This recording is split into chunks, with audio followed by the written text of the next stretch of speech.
Hey guys, so this is an FAQ video on the S22 Ultra that I got recently from Amazon, and a lot of people have asked me questions like whether it's a global variant or the Indian variant, as this may have some issues with warranty and also heating issues as well, which is very important to talk about, and the battery life that I'm getting on this one with the latest software update and a lot more. So one thing I request from you guys is definitely like this video. Also, if you like the content, definitely subscribe. So let's begin.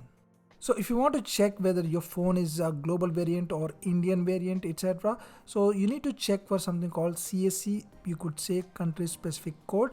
So to check this, go into the settings, software information, and this is where you need to check. Here we need to look at two strings, OXM and INS. These are primary and secondary CSC identifiers. So the OXM does not represent the country code or the market or region of the product itself, as it represents a lot of countries. However, essentially OXM means the phone is not really locked to any carrier, etc. So look at the secondary CSC, which is the INS here, which stands for the country, and it represents India. As you can see here in this particular database, the INS or the INU stand for India. So you can just Google Samsung CSC codes and you can get all the details. Also, you can go onto the Samsung warranty page and register your product, which I did, and you can see here the warranty details. Also, another thing that you might be interested to know is the manufacturing date of your device. So to do this, just dial this number followed by hash, and here you will find something called this RF call, which actually represents the manufacturing date. And also alternatively, you can just look at your serial number, and the fourth and fifth numbers actually represent the manufacturing year and month. So here in this case, let me just show you that my phone W9, which means as per this Samsung manufacturing table, it's manufactured in 2023.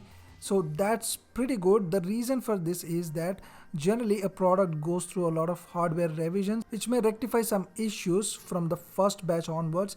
So getting all these revisions means that you're probably going to get a refined product. I mean, I'm speaking in general terms. Now talking about another important thing, the heating. Yes, this phone runs on the 8 Gen 1, so it is known for heating, and yes, this phone does tend to get hot in heavy usage. However, in normal usage, it is alright. So here what I'm going to show you is the temperature test. So you can see the room temperature is around 30-32 and there is no fan, no AC. So I started running the CPU throttle test. We are into 5 minutes already, and here you can see the front, it is showing around 40-41, which is all right. And if you look at the back side, the camera spot, that is where generally phones tend to get hot, and that's not really the case with this phone. Here you can see the phone is still on the around 40 or something, nothing really concerning. So the part next to the camera, this is where the phone tends to get too hot. You can see it is going around 44 degrees already, and I would still say it is alright considering we are doing this stress test under these conditions, no AC, no fan.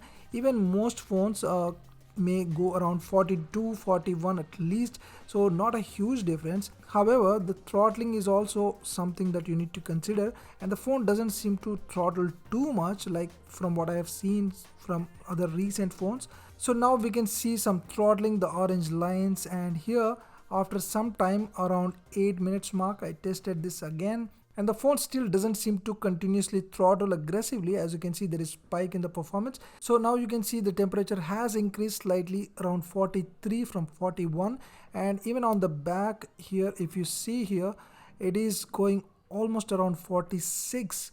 So that is definitely on the higher side. So what I would say is this is definitely not for heavy gamers who push it for hours together. This might actually get hot, and only if you are using in the AC, then alright, otherwise not really for gaming. For non-gamers and normal users, this may run around 40 degrees Celsius, which is still slightly on the warmer side, but it is clearly manageable.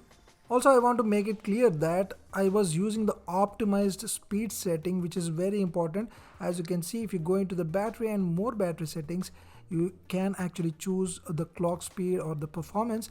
I was already using the optimized option, and you can also increase the performance. at the cost of more battery and heat. I also want to share the battery details. So here I was using for a couple days, and you can see here the best screen on time that I got. This is from 100% to almost 0%, and I've got like 6 hours plus 6 hours 15 minutes or so, and this is the best that I got on this device. I mean, if you charge it up to 85%, and if you want to keep at least 10% as reserve, then you can expect anything around 5 to 5.5 hours practically speaking.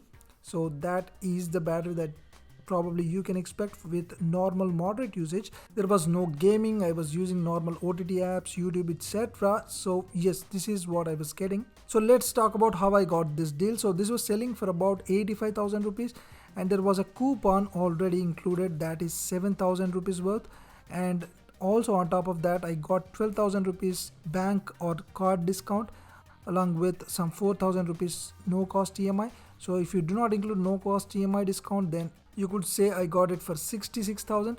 So the deal may come again in the future sales like Diwali, etc. Also try and look for the offline store. So that's been it for this video, guys. Do not forget to like and subscribe. Thanks for watching. I'll see you soon.